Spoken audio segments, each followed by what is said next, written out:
Soy Omar Mina Preciado, desde la Caracola Comunicación Comunitaria. Estamos con la magíster Cristina Benavides, directora de carrera de la Facultad de Comunicación Social de la Universidad Central. Muy buenas, mi estimada. Saludos. Hola, ¿cómo están todos y todas los que siguen a este medio de comunicación comunitario, Caracola Comunicación? Bienvenidos a este espacio para poder charlar un poquito sobre el tema de la comunicación comunitaria y sobre algunos otros temas que Omar nos vas contando. O sea, en concreto vamos a hablar del tema de la educación, que es un tema que, bueno, es el boom de ahora. Entonces, por ejemplo, tenemos en conclusión, ¿cómo evalúa el tema de la educación?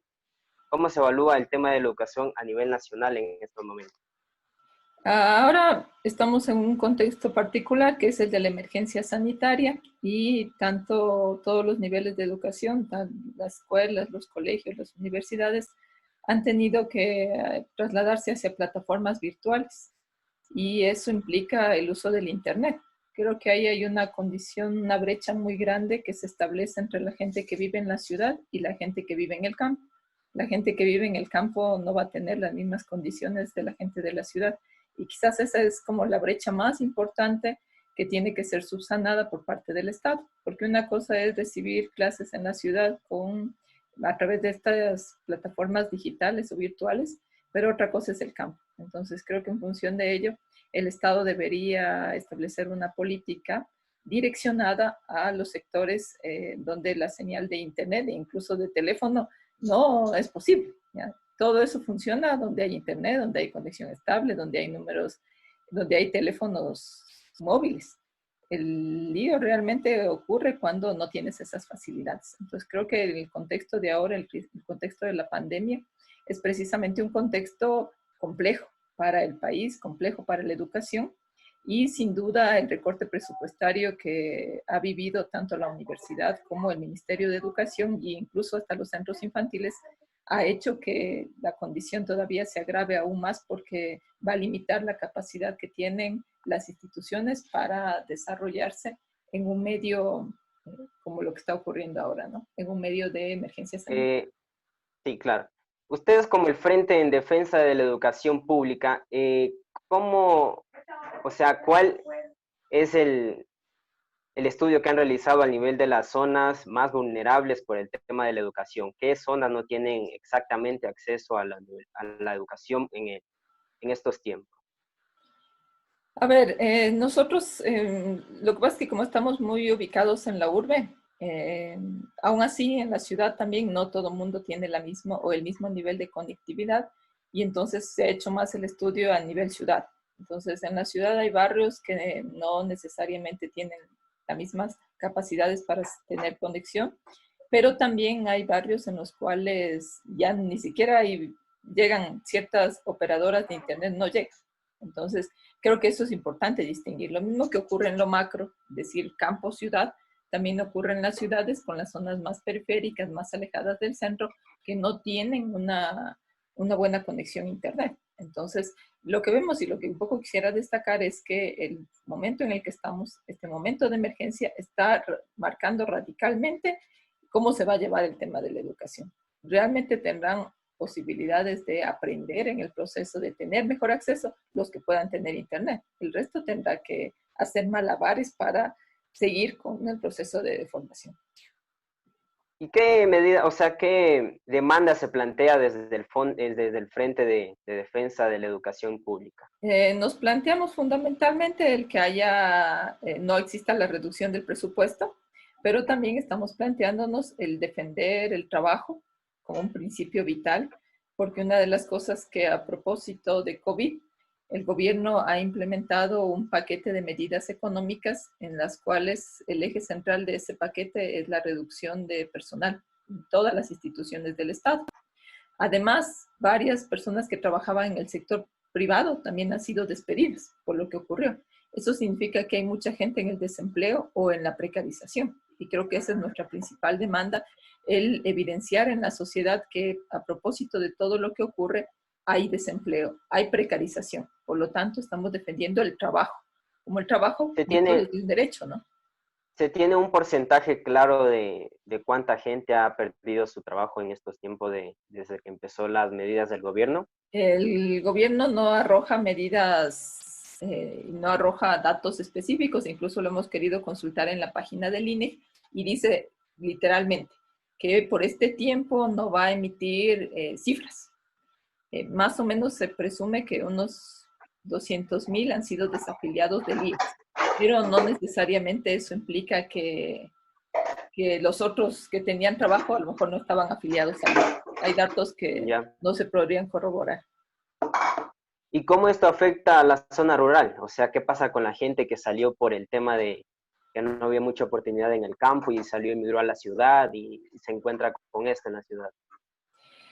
Hay las condiciones igual, como decíamos, la brecha es más grande, la brecha se pone más compleja y de manera particular lo que ha ocurrido con la gente que ha migrado del campo a la ciudad es que hay menos redes. En el campo finalmente hay redes en las cuales tú vas haciendo procesos de trueque, hay redes familiares, redes comunitarias y finalmente en el campo siempre vas a tener la posibilidad de cultivar tus alimentos. Cuando la gente migra a las ciudades llega a vivir en los barrios periféricos de las grandes ciudades y generalmente ahí el tamaño de ocupación de la tierra es mucho menor y por lo tanto la gente tiene menos redes familiares, menos redes comunitarias, prácticamente no tiene que comer. Entonces eso va a complicarse en medio de la emergencia, por supuesto, pero sobre todo vas a evidenciar un panorama en el cual las brechas, insisto, las brechas cada vez van a ser más grandes y eso Exacto. generalmente va a conducir a una situación de violencia que puede desencadenar en delincuencia, pero también una violencia que puede desencadenar en una movilización.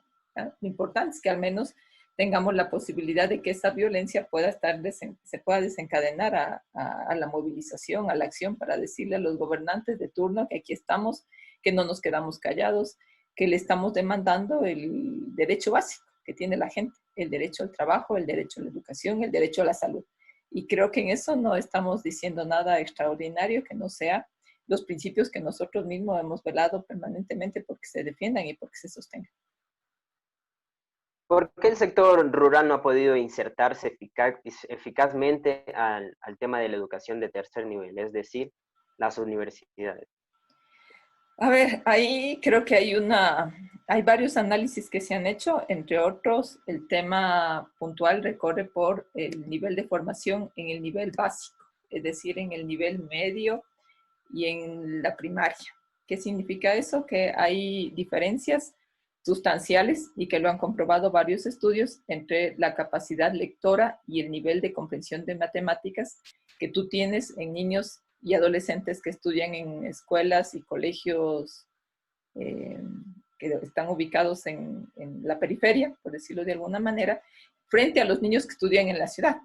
Creo que ahí hay una diferencia muy grande. Entonces, el momento en el que tú acabas la secundaria, en el campo y en la ciudad, tú tienes que rendir una prueba, que es la prueba del INEVAL, la prueba ser bachiller. Esta prueba tiene un componente muy fuerte de matemáticas y de comprensión lectora, de comprensión lógica, que es precisamente los dos puntos que le ha costado más a la gente del campo. Entre otras porque su nivel de conocimiento y de aprendizaje es totalmente diferente y los conocimientos que se imparten en las escuelas rurales, en los colegios rurales, son conocimientos más apegados a las realidades locales. Realmente lo que tienes con la prueba CEP Bachiller es una prueba destinada para estudiantes urbanos. Eso les deja en una condición de indefección, por decirlo de alguna manera, es decir, les deja en una condición menor para enfrentarse a esa prueba. Por ello, el promedio nacional es de 600 puntos cuando el mínimo que requieres para entrar a una carrera universitaria está bordeando los 720 puntos más o menos, ¿ya? O 800, dependiendo un poco de las carreras. Entonces, eso hace que el campo fundamentalmente tenga una deuda muy grande, porque no es lo mismo aplicar una prueba en la ciudad que en el campo. Aunque ya han hecho ciertas distinciones y han aplicado algunas herramientas, no son suficientes. Entonces, creo que valdría destacar que es necesario hacer un estudio a profundidad porque cada realidad es diferente. Sin embargo, ya hay algunos indicadores sobre estos dos niveles que acabo de mencionar. El uno, el tema Sí. de la comprensión lectora y el otro, el nivel de matemáticas. ¿Se podría reemplazar lo que es la prueba del CENESID? Habría que buscar otro método. O sea, otro mecanismo para que los alumnos de la zona rural lleguen y alcancen al tercer nivel. Sí, pero se podría pensar, pero necesitamos tener un mecanismo. Es decir, el libre ingreso, cuando todo el mundo podía, tenías que ir a hacer fila, obtenías un cupo durmiendo 3 días afuera de las facultades. No sé si haya estado bien tampoco, creo que no era muy justo eso. De ley necesitas tener un sistema para que puedan ingresar, pero eso fundamentalmente se consigue ampliando la brecha, ampliando la oferta educativa que ofrecemos las universidades. Hay 32 universidades públicas en el país y todas ofertan un número de cupos. La única posibilidad de que se incremente el número de cupos de las universidades tiene que ver con la inversión del Estado, que el Estado ponga dinero, pero también tiene que ver con las carreras que se oferten, porque hay algunas carreras que no requieren de muchos profesionales y hay nuevas carreras que sí requerirían de otros profesionales. Entonces, lo que nosotros vamos a evidenciar es que el tema de la prueba es más complejo que quitemos la prueba o no quitemos la prueba, sino que necesitas analizar las condiciones estructurales que tienen que ver con el tema de la prueba y luego pensar si otro mecanismo en efecto podría ser posible. Exacto. Con el tema del recorte de la educación, se hizo un convenio con la Junta Parroquial de Chontaduro y el rector de la Facultad de Comunicación Social. ¿Con este recorte seguiría en pie el Con convenio? el decano, con la Facultad de Comunicación Exacto, Social. con el Sí, decano. el problema del recorte es que ha afectado fundamentalmente a varios espacios, como por ejemplo la educación en línea, ¿ya? Y nivelación. Antes nivelación lo pagaba el CENESID, ¿ya? Es decir, lo pagaba el Estado, no lo pagaban las universidades. Ahora lo tienen que pagar las universidades, ¿ya? Entonces, nivelación ahora es parte de cada universidad y tiene que hacerlo con sus recursos. Y la universidad está con las justas, porque como decíamos en el recorte presupuestario que hubo ahora, pero no es el único. También nos recortaron al finalizar el 2019, al finalizar el 2018. Es decir, la Universidad Pública Ecuatoriana ha sufrido muchos recortes. Y ahora en nivelación vamos a tener que hacernos cargo. De manera adicional, se estaba proponiendo para ampliar la oferta educativa, abrir una educación en línea, que era como una salida importante. Sin embargo, ahora educación en línea era también una propuesta desde el CENESID, es decir, desde el Estado, para ampliar esa oferta educativa. Y ofertamos nuevas carreras, pero con el compromiso de que el CENESID pague esas carreras. Y ha resultado que ahora el CENESID ya no va a asumir esas nuevas carreras, no va a subir la modalidad en línea y por lo tanto las universidades están en esa incertidumbre de qué va a ocurrir. Por lo pronto ya no se ha vuelto a abrir, este semestre ya no se abrió la carrera de comunicación en línea, producto de este recorte del Estado y producto de que el Estado no quiere responsabilizarse de una oferta que ellos mismos realizaron. Hay una promoción que sí se inscribió y están ahora en segundo semestre y esa promoción va a mantenerse, pero todavía no se sabe cómo se va a pagar a los docentes que están dentro de esa promoción de estudiantes.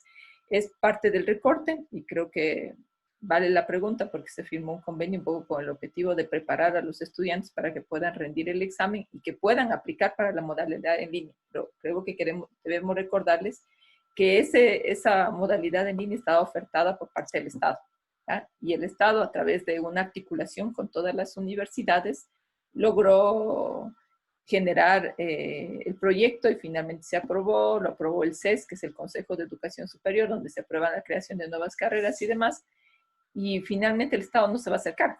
Entonces la universidad tiene que ver cómo mantiene adelante ese proyecto, programa, o si lo desecha. Entonces está en peligro Exacto. prácticamente el tema de la educación en línea.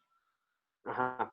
Bueno, un poco para ir cerrando, ¿cuáles serían sus demandas en concreto? Nosotros queremos denunciar que el Estado está atacando la educación pública y lo hace como parte de una receta más grande, que es la receta neoliberal, que pretende disminuir el tamaño del Estado.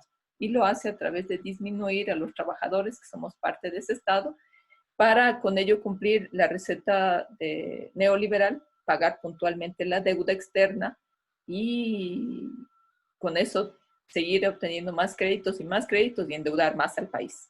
Entonces, estamos denunciando eso, estamos diciéndole que se pronuncie la Corte Constitucional para que se declare inconstitucional la reducción del presupuesto. eso, en esa pelea estamos, hay que sumarnos desde todos los espacios y constituir un solo frente que podamos defender la educación pública. Saludos a todos y todas. Listo. Muchas gracias, mi estimadas, y a todos los que nos ven, muchas gracias.